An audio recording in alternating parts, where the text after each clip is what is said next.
আপোনালোকে জানে যে অসম ভৱন মুম্বাইত বহুকেইজন কৰ্মৰত ব্যক্তি আছিলে যিয়ে বহুদিন ধৰি অসমৰ পৰা যোৱা কেঞ্চাৰ বেমাৰী হওক বা অন্যান্য বিভিন্ন ৰোগত আক্ৰান্ত হৈ ট্ৰিটমেণ্টত যোৱা লোকসকলক সহায় সহযোগিতা বা অসম ভৱনটো চলোৱাৰ ক্ষেত্ৰত কাম কৰি আছিল। কিন্তু তেখেতসকল চৰকাৰৰ কোনো গ্ৰেজুৱেল বা পাৰ্মানেণ্ট এমপ্লয় নাছিলে, যাৰ কাৰণে তেখেতসকলে বহুদিন ধৰি এটা অসম চৰকাৰৰ এমপ্লয় হিচাপে দিবৰ কাৰণে অনুৰোধ জনাই আছিল। আৰু আজি অসম কেবিনেটে তেনেকুৱা 8জন আগৰে পৰা কাম কৰি থকা ব্যক্তিক contractual employ, fix pay contractual এমপ্লয়ৰ কাৰণে অসম কেবিনেটে আজি এপ্ৰুভেল দিছে। কাৰণ তেখেতসকলৰ বয়স বা বিভিন্ন সময়ত সকলো ক্ৰাইটেৰিয়া মিলি চৰকাৰী চাকৰি টনা মানে ৰেগুলাৰ পষ্টত টনাটো সম্ভৱ নহয়। গতিকে কণ্টেক্সুৱেল এমপ্লয় হিচাপে ফিক্স পেড দিয়াৰ কাৰণে অসম ভৱনৰ 8জন কৰ্মচাৰীক আজি ল'বৰ বাবে অসম কেবিনেটে অনুমোদন দিয়ে। ঠিক তেনেদৰে অসম ভৱনৰ লিয়াজন অফিচাৰ হিচাপে কাম কৰি থকা আভা লোহিয়া, যাৰ স্বামী সন্ত্ৰাসবাদী আক্ৰমণত নিহত হৈছিল, তেখেতক তেতিয়া কম্পেনচেটেড গ্ৰাউণ্ডত তেখেতক চাকৰি দিয়া হৈছিলে।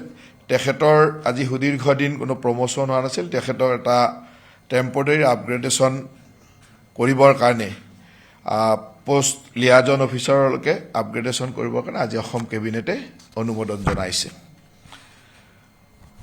অসমৰ 4খন জিলাত লোক নিৰ্মাণ বিভাগৰ কিছু ৰাস্তাৰ উন্নতিকৰণ বা বহলীকৰণ ইত্যাদিৰ কাৰণে বিশেষকৈ Karbi Anglong, north Cachar hills, Tinsukia and west Karbi Anglong জিলাৰ ৰাস্তাৰ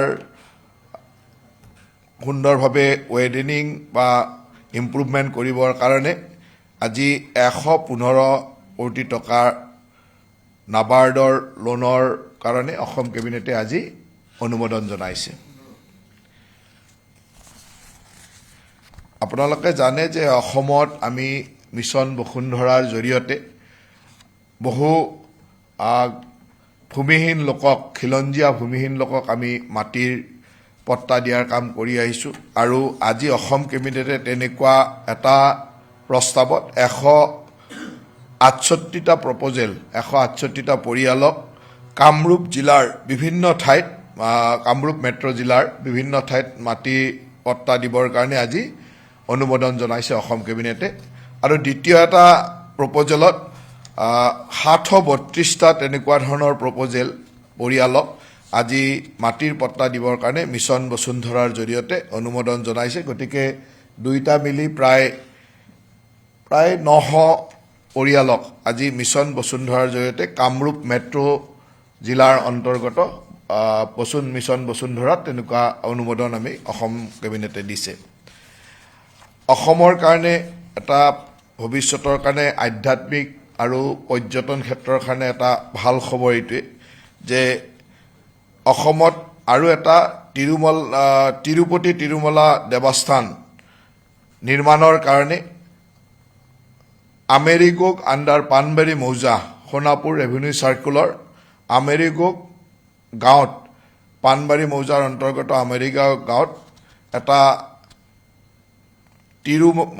তিৰুপতি তিৰুমলা দেৱস্থান নিৰ্মাণৰ কাৰণে আজি 31 বিঘা 1 কঠা 2 লেচা মাটি অসম চৰকাৰে আবণ্টন দিছে। আৰু সেই মন্দিৰটো নিৰ্মাণ হোৱাৰ লগে লগে নিশ্চয়কৈ আধ্যাত্মিক ক্ষেত্ৰত এক নতুন পৰ্যটনৰ সংযোজন হ'ব আৰু এটা সুন্দৰ মন্দিৰ গুৱাহাটীৰ ওচৰতে নিৰ্মাণ হ'ব।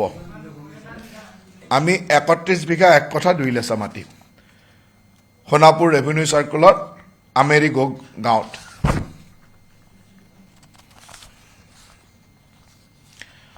আজি অসম কেবিনেটে অসম পুলিচ মেনুৱেলৰ কিছু সংশোধনী আনিছিল ৰুল 16ত অসম পুলিচ মেনুৱেলত, যাৰ জৰিয়তে এতিয়া অসম পুলিচৰ আৰ্ম ব্ৰাঞ্চ আৰু unarm branch AB and UB পাৰ্চনেলে ডিপাৰ্টমেণ্টেল এক্সামিনেশ্যন প্ৰমোশ্যনত, বিশেষকৈ এছিষ্টেণ্ট চাব ইন্সপেক্টৰ পুলিচৰ প্ৰমোশ্যনত তেওঁলোকে অংশীদাৰ হ'ব পাৰিব।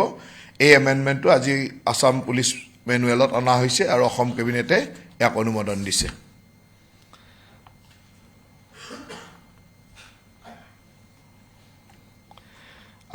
অসম কেবিনেটে আজি অসম লেণ্ড আৰু ৰেভিনিউ ৰেগুলেশ্যন 1860 দুটা ৰুল সংশোধন কৰিছে 183A আৰু 186A।